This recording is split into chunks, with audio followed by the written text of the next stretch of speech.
I know I could use a break, and you look long overdue for a laugh. Hey, let's go grab some drinks, 'cause it's Beverages with Brad. Welcome to Beverages with Brad, everybody. This is my guest today, Nick Albanese, a writer, actor, comedian, astronaut. You do a lot of stuff. Producer, director. Oh, I left a lot of stuff I out. do it all, man. I do it all. Did you always want to be a performer since the time you were a kid? Oh, yeah.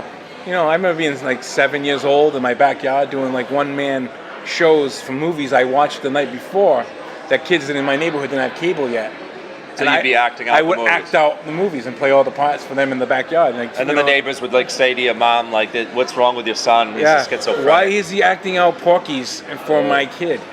What was your first performance in front of an audience, apart from, of course, the amazing backyard performances? It was a musical called Chess, like the game Chess, and I was the referee, and I had a solo. So you were a singing referee to start your career. Yeah. And then the first play, the spring after that, was Let's Get a Divorce. It was a French farce comedy, and I had a couple of roles in that. I was very distracted because while you were saying all that, Mike Murray was staring at me. I waving. saw him, but I ignored him. That goofy bastard. You know. When did you decide you wanted to try stand-up comedy? Because that's a whole different ball game from theater. It's a whole new thing. I used to watch a lot of comedy, and that's something I always wanted to do as a performer. And I really started, when I first did it was actually 2004, and I was a limo driver at the time, and I ended up picking up, I told the story many times, about I picked up George Carlin, and I hung out with him for hours before he did a show at P-PAC. How was he? Was he a cool guy? Oh, super cool guy. I asked him, how do you start stand-up? And he gave me that advice, just come up with 5 minutes and hit all the open mics. How was your first open mic? It was with John Parada, like everybody in Rhode Island. And so I did a lot of political stuff. I kind of busted on Sicilian, and then I went into some family stuff. And no word of lie, I'm not just to toot my own horn. I was like the 8th one on, but I was the first one to actually get like out loud laughs from everybody.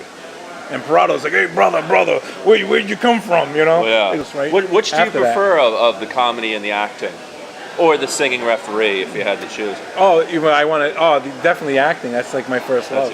And how weird is it acting with yourself? I was watching one of your clips from your one-man show. Yeah. And like you're like literally like, ba ba ba ba, hey ba ba ba ba. That's my interpretation of the scene. Good job. Yeah. But it's got to be challenging to act with yourself, or is it again because you've been doing it since you were a little kid in the yard? You just like whatever. I think I had all that training up the street at Theater 82. I'll be doing The Last Sicilian again, March 17th, St. Patty's Day.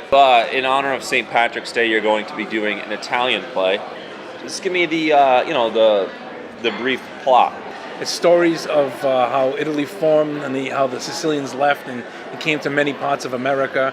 And then I go into the stories of my grandparents and how my parents met, and then how they came to America. I was the first born in America, and I grew up above my father's bakery on Charles Street. Do you have people in your family or people that your family knows that are like in the mob legitimately? Since there's so many mob references in your act. I can't answer that. I feel like I wouldn't be a good mobster. No, you're the guy in the trunk. Yeah. I feel like it's gonna be a tough job. I don't know. It seems like a lot of work. It is a lot of killing work. people. Yeah. Do mob guys always have like a name like Joey the Fish? Yeah. Or something like. What would your mob name be? Me? I have no idea. Nick the actor. I don't know. Brad the Beanpole. Your best and worst experiences on stage. Oh, actually, you mentioned Mike Murray earlier. The worst. Probably time. I love that you start this by the worst experience. Let me tell you about Mike Murray. No, why? Because Mike Murray got me the gig. Mike Murray, they wanted him to do this gig, but he didn't want to do it. So he gave it to me. Deal with it. And it was like a free gig, and it was at this outdoor festival in Bristol. Outdoor is always fun for comedy. And it was like this feast. And I show up, the stage is the front porch of a house. The closest person is like 200 feet away. Wow. And you're up there, and it was like I'm just talking to myself. And Mike Murray came just to see how it went.